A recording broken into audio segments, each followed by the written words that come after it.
Died tragically as well, truth be told.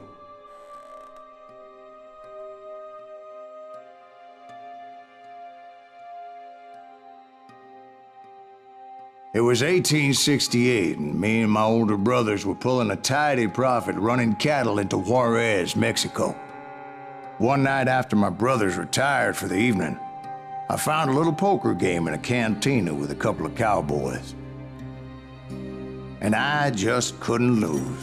I even won an old Spanish coin that had to be 100 years old. Well, I was mighty pleased with myself the next morning as my brothers and I rode for Texas.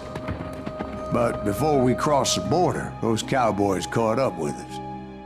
It was Johnny Ringo, Roscoe Bob Bryant, and another asshole named Jim.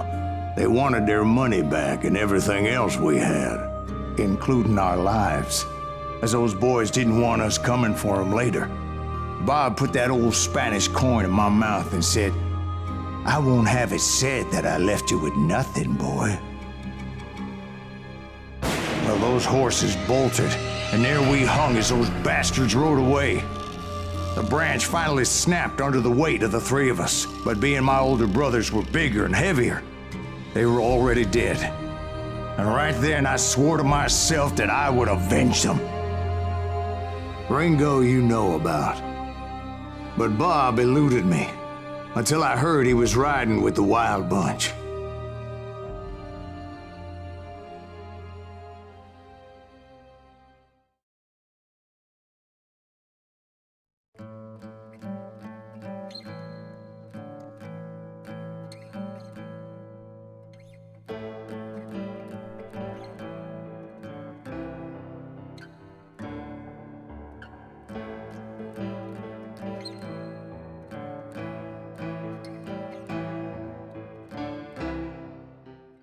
I'd been on their trail for months, ever since they left their hideout in the Bighorn Mountains. Led by Butch Cassidy, they were a loose association of outlaws who robbed banks and trains from Colorado to Montana. Among them was the Sundance Kid, and that murderous hombre I was tracking, Roscoe Bob Bryant. Were you a part of that giant Pinkerton posse after the Wild Bunch? No, boy. A circus like that would have slowed me down. Besides, I wanted Bryant all to myself. I'd heard about a large shipment of gold being transported to Wilcox, Wyoming on the Overland Flyer. I figured the Wild Bunch would likely hit such a treasure, and by God, I figured right. They blew the bridge with the intention of forcing the train to stop. I was determined to make that sumbitch Bob pay for what he did to my brothers.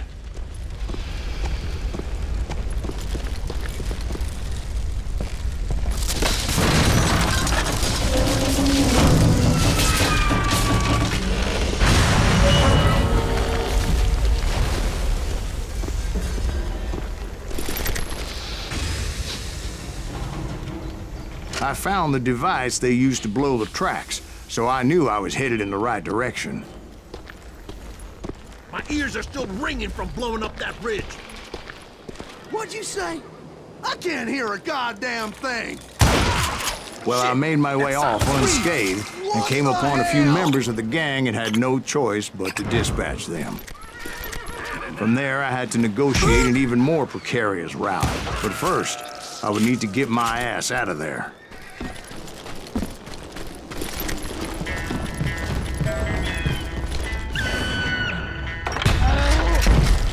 I jumped from the frying pan into the fire as the train was clearly fixing to fall. Murderous bastard! Get out! I had found the gang, but in order to find old Bob, I needed to fight my way forward past a whole passel of desperados. Outside, inside, any way I could, I made my way towards my prey.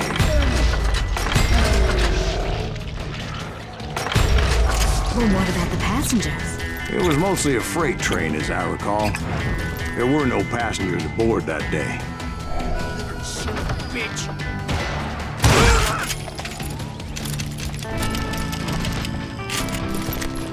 Got you a new one!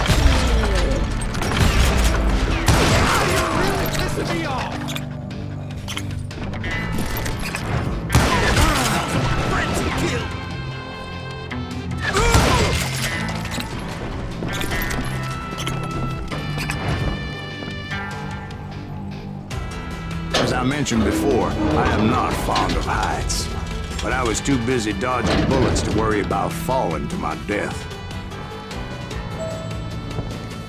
Odds were I was likely to die that day anyway.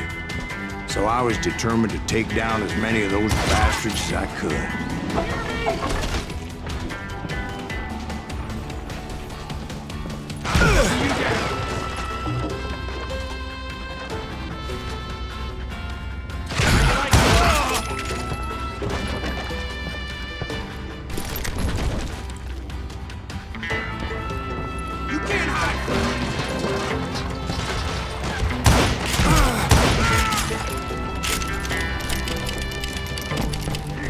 At times, it was like shooting ducks in a shooting gallery.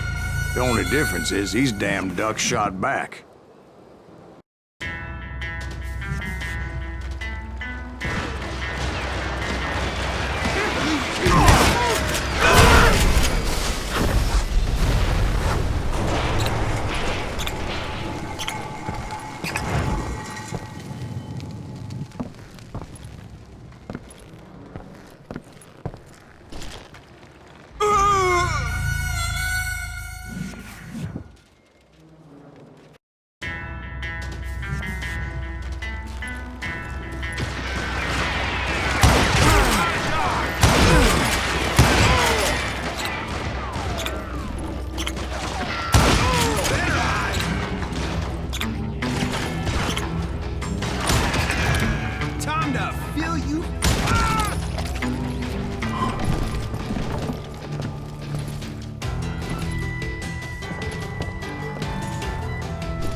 I kept hoping the law would show up and give me a hand. You mean like that giant Pinkerton posse that I read about?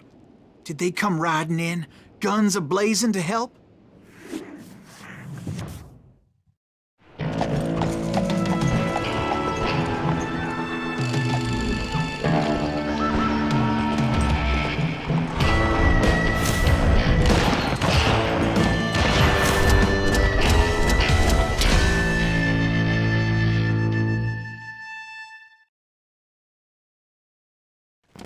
Help? From the Pinkertons? No, son. I had to fight the wild bunch all by my lonesome, as usual. Who the hell is that?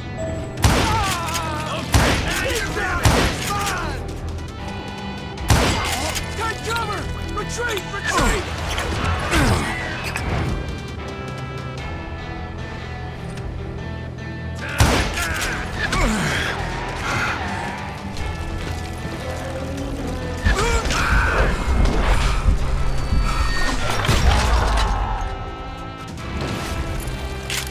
Killing everybody! Ready to meet your maker. They'll kill us all!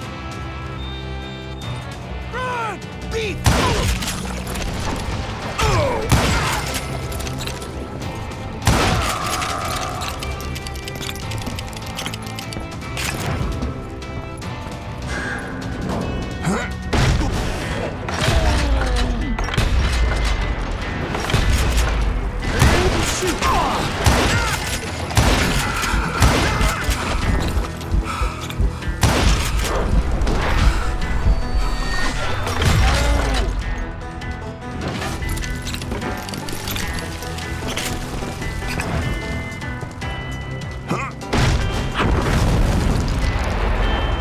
My guess is those dime novels didn't portray this as it happened, did they?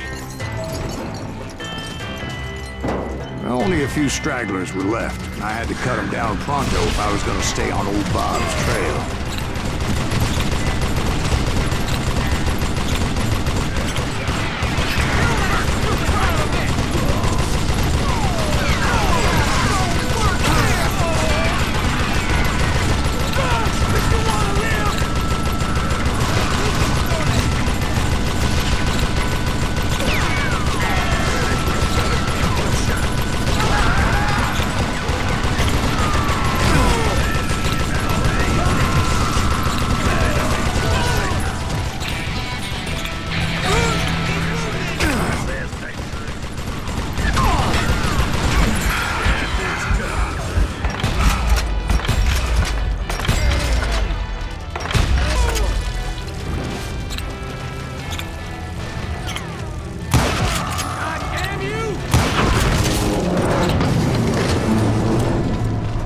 Once I silenced all those guns, I went searching for my nemesis, determined to finally have my justice. But the only survivor who welcomed me was George Flat-Nosed Curry. Who was he? The fastest gun in the gang. Right after Sundance, I mean. And Kid Curry, and maybe Elsie Lay. Though some folks might dispute that.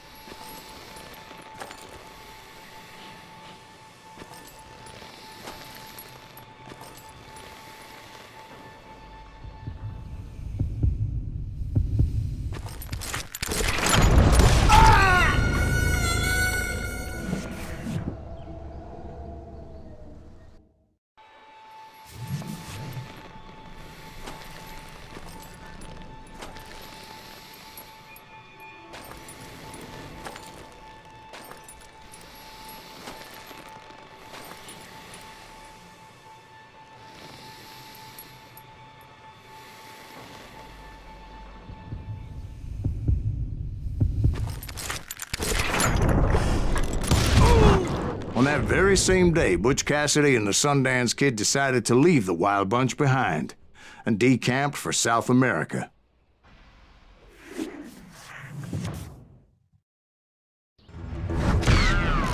They ended up living down there for many years, but I'm sure you already know all about that.